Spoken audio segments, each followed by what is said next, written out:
Всем привет, меня зовут Анастасия, это канал «У Турции» и «Жизни в горной деревне». В нашей деревне прошло большое событие, это региональные соревнования. Я не знаю, как они правильно называются профессионально, но я их называю «Искатели сокровищ». Это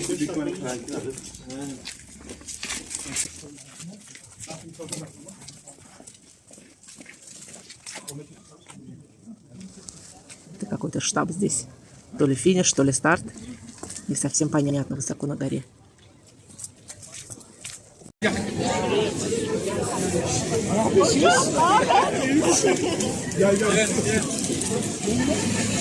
Так как наша деревня находится в горах, это самое подходящее место для этого спорта.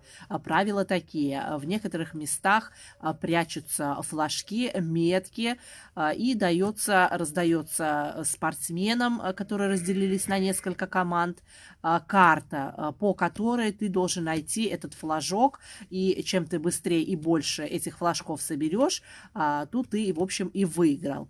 Спортсмены были совершенно в разных возрастах, от молодого до пожилого поколения.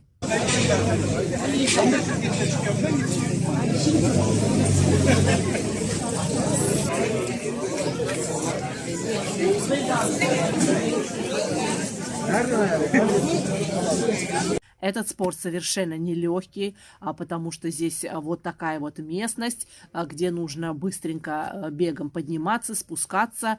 Для меня это вообще катастрофически сложно, потому что прежде чем сюда подняться домой, я прям задыхаюсь, вся умираю буквально на полкилометра.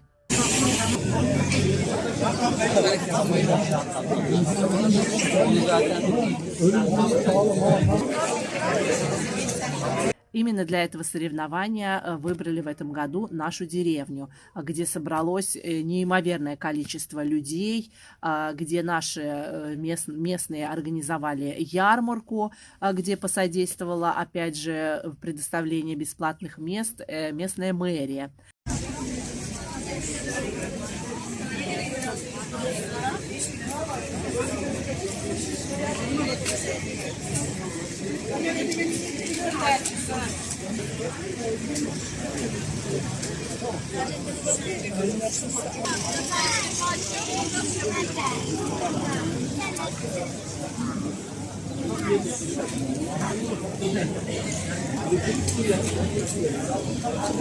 Я, к сожалению, не успела поучаствовать в этой ярмарке, потому что я заболела. Как видите, у меня здесь все сейчас прикрыто.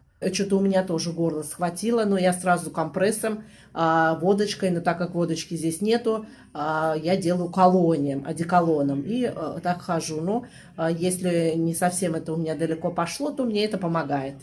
Но, конечно, есть такой интересный парадокс, когда я была в Беларуси, и там минус 30, и твой нос внутри весь просто превращается в сосульки, я ни разу там никогда не болела. Но только мне стоит вернуться в Турцию, где погода нам дает просраться в прямом смысле слова, потому что здесь очень легко и быстро можно заболеть. Потому что если сегодня у нас, например, жара, солнце печет, завтра у нас ураган, а послезавтра у нас может и выпасть град. Девчонки, я думаю, что такой шум, не пойму, так дождь, что ли? А это, оказывается, у нас град идет. Совсем чуть-чуть. Покапал, погремел, и все. Из-за такой переменности погоды каждый второй житель в нашем регионе, кого не спросишь знакомых, все болеют. А также и, к сожалению, заболела моя свекровь. Она не просто заболела, а она в прямом смысле просто слегла. Началось у нее вроде, казалось бы, безобидно, нос потек, немножко покашляла, устала, полежала, и все это у нее превратилось в бронхит, в сложной формы, прям вот на грани пневмонии. Вызывали 2 раза скорую, увозили ее, у нее страшный кашель, который просто там, я не знаю, с такими страшными звуками. Прокололи ее уже по 2-му курсу антибиотики, но пока улучшений у нее нет. Но у нас сейчас пугают, что по всей Турции ходит свиной грипп, еще там какой-то грипп, что нужно делать прививки. Хотя мои свекор со свекровью в этом плане очень ответственные, и где, если слышат прививки, то они первые там стоят на очереди. И также от гриппа они тоже сделали. Но, как видите, это не гарантия того, что вы не заболеете. Также ее внучки сейчас подтвердили, поставили диагноз, что у нее свиной грипп. Моя любимая заловушка, змеиная головушка, сейчас переехала к своей маме, так как она развелась с мужем и будет жить теперь в деревне у родителей. У нас с ней отношения, мягко говоря, никакие. И по этому поводу мои визиты к свекрови и совместные посиделки с бабушками на данный момент будут ограничены. Возможно, летом что-то поменяется.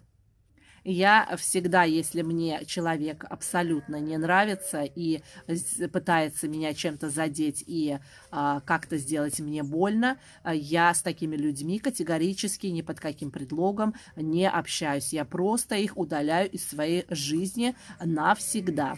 У нас не просто разный с ней менталитет, но я вижу, что человек относится ко мне с большой ноткой неуважения, какого-то презрения, какого-то отвращения. И думаю, зачем я буду себя как-то уговаривать или пытаться с ней наладить отношения, когда, это и невозможно. Она почему-то решила, что ей все дозволено и все позволено, и за это ей ничего не будет, потому что я иностранка, у меня нет здесь родных и близких, и никто не придет за меня заступаться. Как раз мне подходит такое турецкое выражение «сойсуз», что означает «безродная, без племени». Но я всем дала понять и всем сказала, что есть я, которая могу заступиться сама за себя. Поэтому такое со мной не прокатит. Мои дорогие девчонки, никогда и нигде не давайте себя в обиду. Я решила срезать весь свой урожай, потому что чувствую, что брокколи уже начинает зацветать. В холода обычно курочки у нас не несутся, но сегодня обнаружила 2 яйца. А это от брокколи листья. Как вы мне сказали, листья капусты, брокколи, все, в общем, покидала им. И они такие счастливые тут кушают.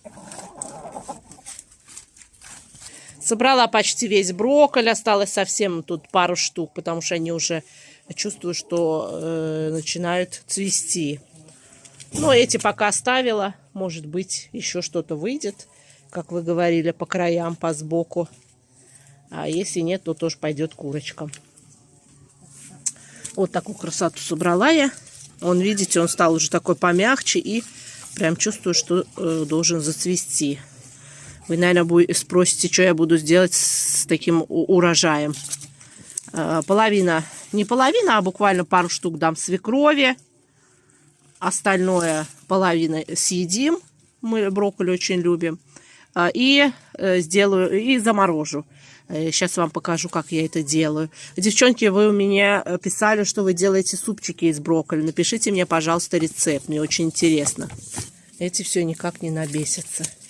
Она настолько шустрая, она настолько быстро бегает, она высоко прыгает, что, блин, здесь за ней просто никто не успевает. Ого, фурия. Фурия. Маленькая. Она залезет к большой собаке. Она вытащит у нее матрас из будки. Куда потащил ты ее? Ну, эти, кто дурачки-ругачки. А тут у нас собрались и зрители.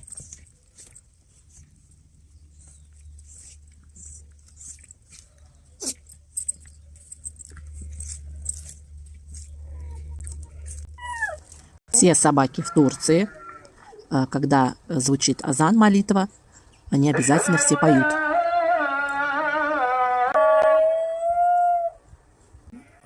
Сейчас мы с вами пойдем подготавливать брокколи к заморозке. Я вам покажу, как правильно его замораживать, чтобы без проблем таким же свеженьким его потом кушать. Мы когда жили на квартире, снимали квартиру, она была небольшая, и мне всегда на кухне было мало места. И я всегда мечтала, думаю, вот я перееду, у меня будет большая кухня, большой стол, и мне в общем, на все хватит, и мне будет очень удобно. И что вы думаете? Вот мой большой кухонный стол. И посмотрите, И мне все равно его не хватает. Девочки, почему мы такие женщины неугомонные? Нам все, что не дай, то нам мало. И смотрите, мне до сих пор негде работать. У меня все здесь забито. Поставила воду кипятиться. Сейчас, как она закипит, будем бросать брокколи. А в брокколи я буду резать только вот эти соцветия.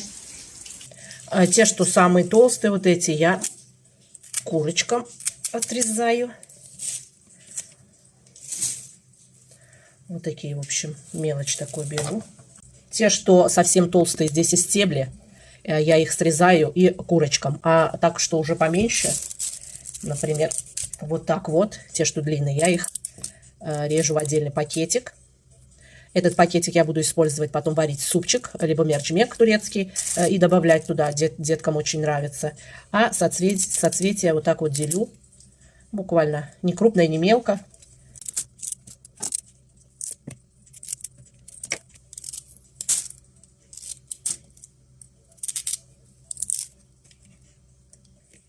Вот такие они у меня получились, не мелкие, не крупные.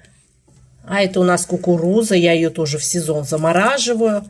Сейчас она у нас оттает, и я вам тоже покажу, как я ее деткам готовлю. Очень вкусно и очень ароматно. Вода наша закипела. Сейчас буду бросать сюда брокколь.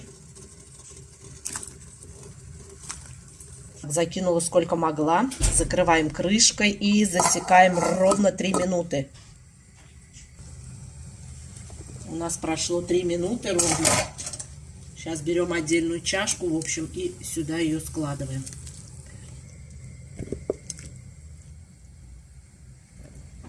Наливаем сюда холодную воду. В идеале, конечно, было бы лучше ледяную, но у меня нет, поэтому холодную. Прям полностью ее заливаем.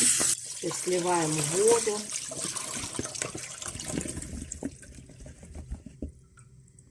И оставляем ее на немножко, чтобы она полностью у нас стекла.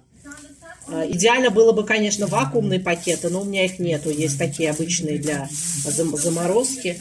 Сейчас будем закладывать, в общем, это дело. Я где-то полпакетика закладываю на одну порцию, чтобы нам поесть. Я уж примерно знаю, сколько мы кушаем с семьей. Ну, вот так будет достаточно. Утрамбовываю и начинаю закручивать. Потом с одной стороны вытаскиваю воздух, выдуваю, завязываем.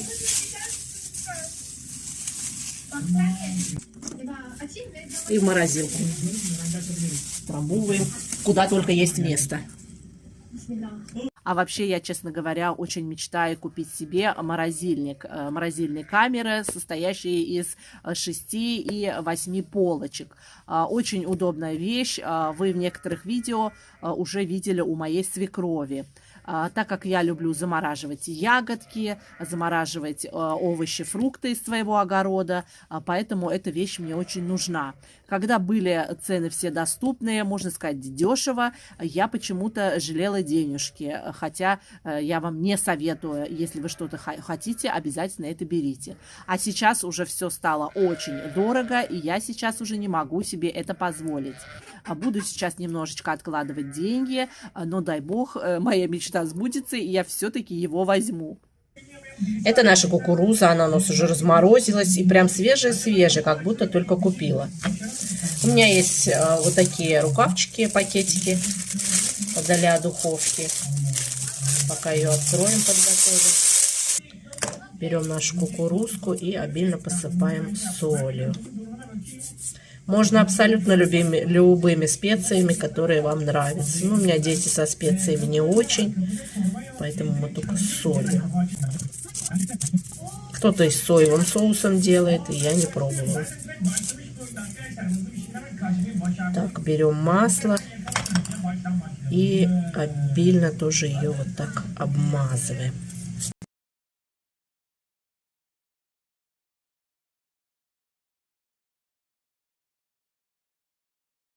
И пакуем ее в наш рукав. Он у меня порвался, блин. Ну ничего.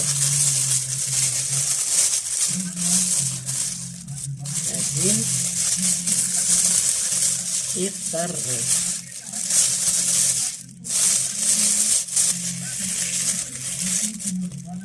Так как у меня потерялись куда-то эти проволочки, в общем, закреплять, и мне пришлось ее завязывать. И тут с краю осталась дырочка. Но если у вас нету, чтобы воздух выходил, обязательно зубочисткой сделайте дырочки. И закладываем ее в духовку на 180-200 градусов, если она у вас не очень горячая. Смотрите по своей духовке. Минут на 30-40. Если вам было полезно это видео, обязательно поставьте лайк и поделитесь с ним с друзьями. Так вы поможете каналу развиваться. И обязательно оставьте комментарий, потому что ваше мнение для меня очень важно.